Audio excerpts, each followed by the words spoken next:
Hi friends, welcome to crazy recipes. నేను మీ మాదిరిని. ఇవాల్టి మన 2 రకాల స్పెషల్ రెసిపీస్ ఏంటంటే, ఒకటి స్ప్రింగ్ రోల్స్ అండి, ఇంకొకటి పోహా బైట్స్. ఈ 2 కూడా స్నాక్స్గా చాలా టేస్టీగా ఉంటాయండి. ముందుగా మనం స్ప్రింగ్ రోల్స్ని ఎలా తయారు చేసుకోవాలో చూద్దాము.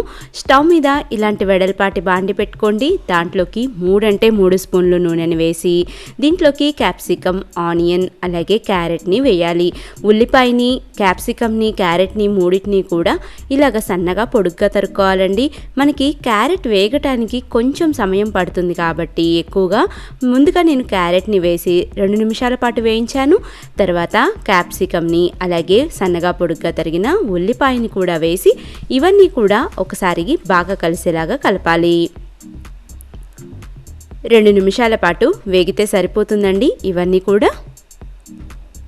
ఇప్పుడు దీంట్లోకి 1/2 స్పూన్ ఉప్పును కూడా వేసి ఇంకొకసారి బాగా కలిసేలాగా కలుపుదాము.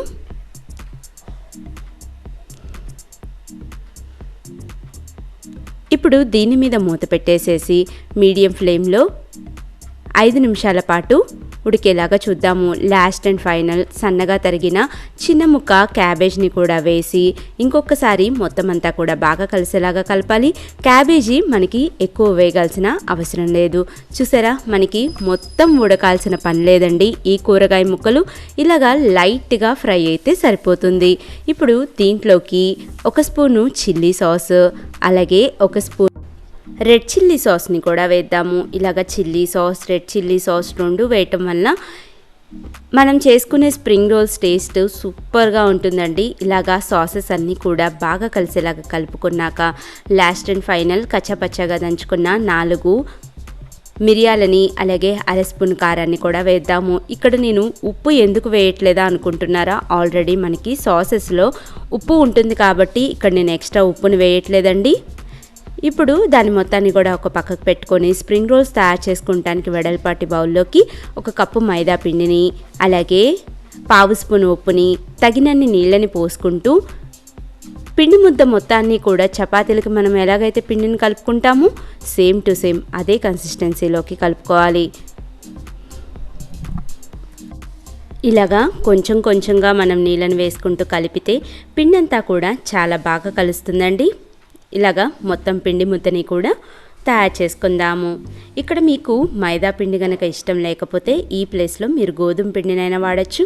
చివరిగా 1/2 స్పూన్ నూనెను వేసి ఇంకొకసారి పిండి మొత్తానికి కూడా బాగా పట్టేలాగా పట్టించాలి. ఇలాగా నిమ్మకాయ సైజ్ అంతా బాల్స్ని చేసుకొని దాని మీదకి కొంచెం పొడి మైదా పిండిని జల్లించుకొని మీకు ఎంతైతే పల్చగా వీలవుతుందో అంత పల్చగా దీన్ని షేప్ చేయండి. రౌండ్గా రావాల్సిన, మరీ కరెక్ట్ రౌండ్ రావాల్సిన అవసరం లేదండి. మనకి మైదా పిండే కాబట్టి కొంచెం షేప్ అటు ఇటు వస్తుంది మనం పల్చగా చేసుకునేట. ఇలాగే మిగిలిన అన్ని షీట్లని కూడా ఒకటేసారి తయారు చేసి పెట్టుకున్నామే అనుకోండి, మనం స్ప్రింగ్ రోల్స్ తయారు చేసుకుంటానికి చాలా ఈజీగా ఉంటుంది. తర్వాత 1 స్పూను మైదా పిండిని తీసుకొని దాంట్లోకి కొంచెం ఇలాగా వాటర్ని యాడ్ చేసుకొని పేస్ట్ లాగా తయారు చేసుకోవాలి. మనం స్ప్రింగ్ రోల్స్ని క్లోజ్ చేయడానికి ఉపయోగపడుతుంది. అలాగే ముందుగా మనం తయారు చేసుకున్న కర్రీని కూడా ఒక పక్కకు పెట్టుకొని ముందుగా మనం తయారు చేసుకున్న స్ప్రింగ్ రోల్ షీట్ని పెట్టి దాని మధ్యలోకి ఇలాగా మనం కర్రీని పెట్టాలి. ఇలాగా మిడిల్కి ఫోల్డ్ చేసి నేను వీడియోలో ఎలాగైతే చూపిస్తున్నానో అలాగ ఫోల్డ్ చేసుకొని ఎడ్జెస్కి ఇలాగ మైదా పిండిని అప్లై చేసి ఒక పక్కకు పెట్టుకోవటమే. నేను మీకు ఇంకో స్ప్రింగ్ రోల్ షీట్ని ఎలా క్లోజ్ చేయాలో చూపిస్తాను.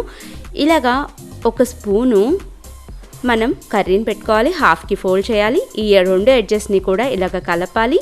తర్వాత లాస్ట్ అండ్ ఫైనల్ కొంచెం మైదా పేస్ట్ని అప్లై చేసేసి దీన్ని రోల్ చేయటమే.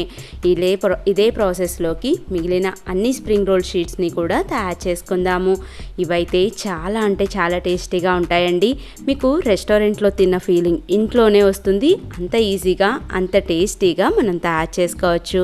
ఇలాగ మొత్తాన్ని కూడా తయారు చేసుకున్నాక వీటి మొత్తాన్ని మీరు 8 కంటైనర్లో పెట్టుకుని డీప్ ఫ్రీజర్లో పెట్టుకుంటే మీరు చక్కగా నెల రోజుల పాటు స్టోర్ చేసుకోవచ్చు. మీకు ఎప్పుడు కావాలంటే అప్పుడు ఇలాగ ఆయిల్లో వేసుకొని డీప్ ఫ్రై చేసుకొని పిల్లలకి పెట్టేసేయచ్చు.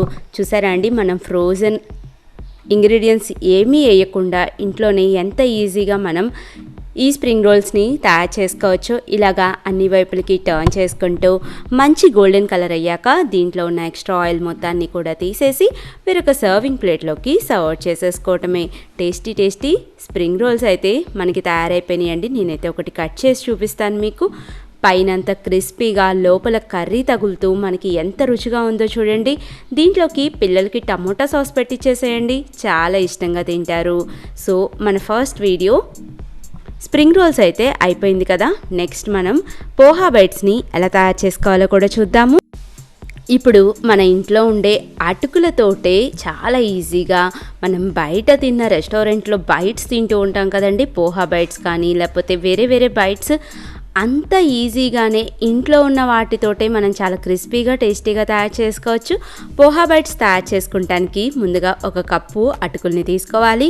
ఈ అటుకుల్లోకి వాటర్ని యాడ్ చేసుకొని 1కి 2 సార్లు శుభ్రంగా కడుక్కోవాలి. ఎందుకంటే అటుకుల్లో ఎక్కువ డస్ట్ ఉంటుందండి. ఈ ప్రాసెస్ అయితే మీరు తప్పకుండా చేసి తీరాలి.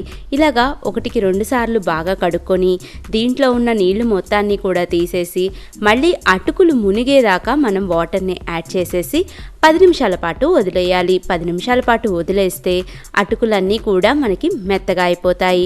10 నిమిషాల తర్వాత దీంట్లో ఉన్న ఎక్స్ట్రా వాటర్ మొత్తాన్ని కూడా తీసేసి మనం చేతితోటి జస్ట్ మనం ఇలాగ పిండితే మనకి మెత్తగా వచ్చేస్తాయి. చూసారా, మనం 10 నిమిషాల పాటు నానబెడితేనే ఎంత మెత్తగా నానిపోయినాయో.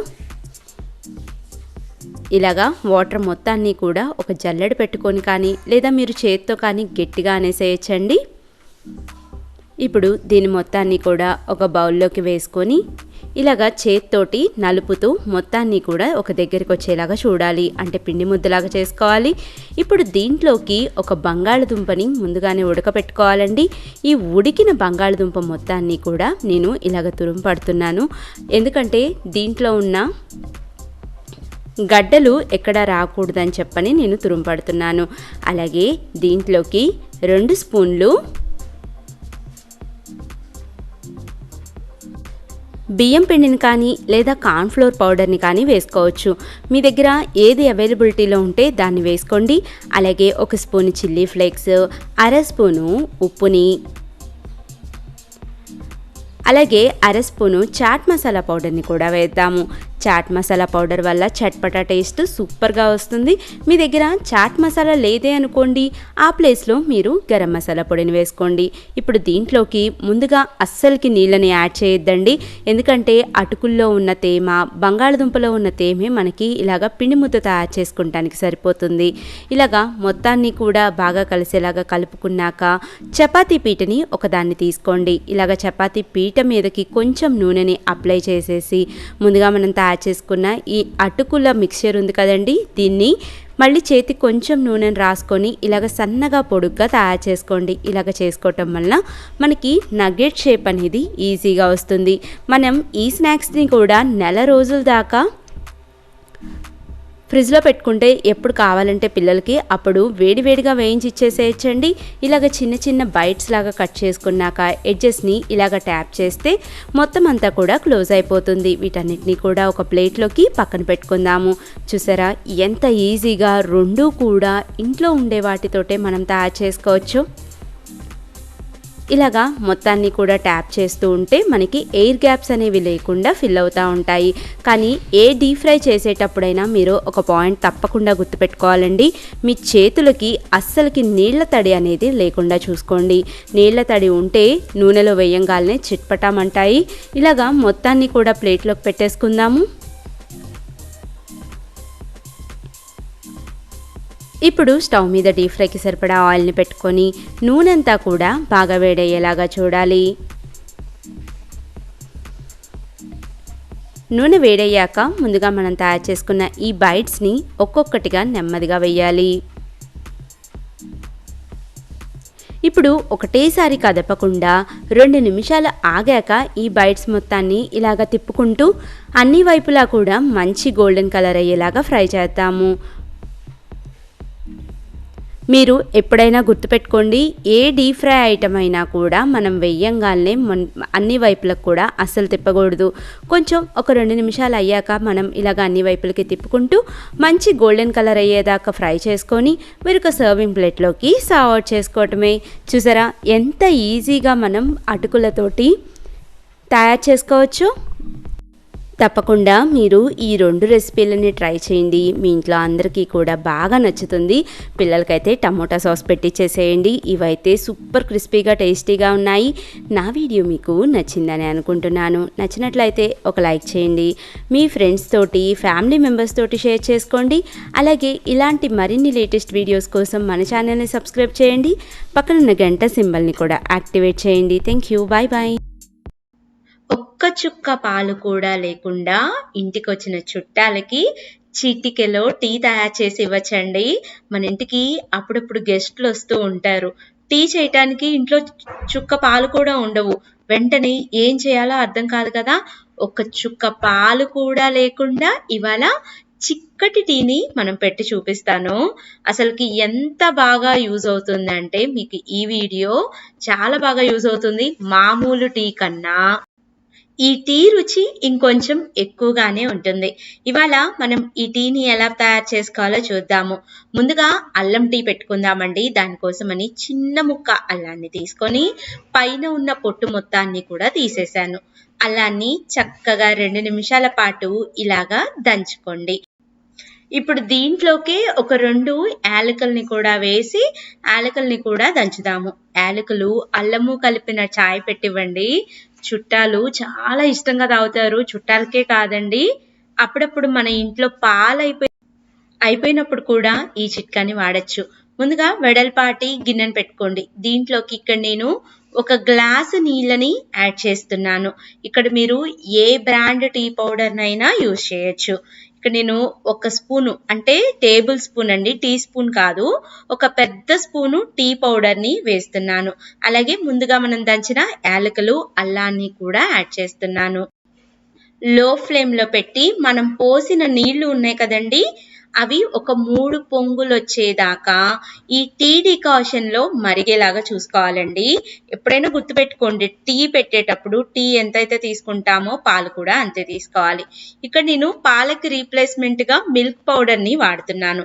3 కప్పుల టీని తయారు చేస్తున్నాను, అందుకని 3 స్పూన్ల మిల్క్ పౌడర్ని తీసుకుంటున్నాను. అది కూడా టేబుల్ స్పూన్. చూడండి, పెద్ద స్పూనే తీసుకుంటున్నాను, చిన్న స్పూన్ తీసుకోవట్లేదు. ఈ మిల్క్ పౌడర్లోకి ఇక్కడ నేను ఒక అరకప్పు, ఏదైతే మనం టీ గ్లాస్ తోటి నీళ్ళను కొలుచుకున్నాం కదా, అదే గ్లాస్ని ఇక్కడ నీళ్లు పోసుకోవటానికి కూడా వాడుతున్నాము. ఉండలనేవి లేకుండా ఇలాగా చక్కగా కలుపుకోండి. మీరు ఇక్కడ ఏ బ్రాండ్ అయినా మిల్క్ పౌడర్ని తీసుకోవచ్చండి. టేస్ట్ చాలా బాగుంటుంది. మామూలు పాలతో పెట్టుతాం కదా టీ, దానికన్నా రెట్టింపు రుచితోటి ఈ టీ ఉంటుంది. చూసుకోండి, మీరు కూడా పెట్టి ఒక్కసారి.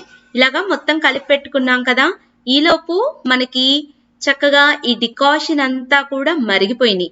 ఇప్పుడు దీంట్లోకి ముందుగా మనం పాలు కలిపి పెట్టుకున్నాం కదా మిల్క్ పౌడర్ తోటి, దాని మొత్తాన్ని కూడా యాడ్ చేద్దాము. సన్నటి సెగ మీద కనీసం 6 నుంచి 7 నిమిషాల పాటు ఈ టీ మరిగేలాగా చూసుకోవాలి. మిల్క్ పౌడర్లో ఆల్రెడీ పంచదార ఉంటుంది. దానికోసమని ఇక్కడ నేను కొంచెం 2 స్పూన్ల పంచదారనే వేస్తున్నాను. నేను 3 కప్పుల టీ పెట్టినప్పుడు 2 స్పూన్ల పంచదారనే వేశానండి. చూడండి, మనకి టీ అనేది ఒక 25% పాటు ఆవిరైపోయింది. అంటే 75% టీ ఉన్నప్పుడు ఆఫ్ చేసేసి ఈ టీని చక్కగా ఇలాగా వడగట్టుకోండి. అంతేనండి, ఇన్స్టెంట్గా చుట్టాలు వచ్చినప్పుడు పాలు లేకపోతే కంగారు పడిపోయి మనమేమి హడావుడి పడాల్సిన అవసరం లేదు. ఇంట్లోనే చక్కగా ఇలాగ చిక్కగా టీ పెట్టియండి. అందరూ కూడా చాలా హ్యాపీగా ఫీల్ అవుతారు. నిజం చెప్పాలంటే ఇంకొక కప్పు అడిగి మరీ తాగుతారు, అంత రుచిగా ఉంటుంది ఈ టీ. తప్పకుండా మీరు కూడా ట్రై చేసి మీకు ఎలా కుదిరిందో కామెంట్ చేయటం మాత్రం అస్సలకి మర్చిపోవద్దు. నా వీడియో నచ్చిందా? అయితే ఒక చిన్న లైక్ చేయండి. మీ ఫ్రెండ్స్, ఫ్యామిలీ మెంబర్స్ కి కూడా షేర్ చేయండి. మరిన్ని వీడియోస్ కోసం మన క్రేజీ రెసిపీస్ ని సబ్స్క్రైబ్ చేయండి. Thank you.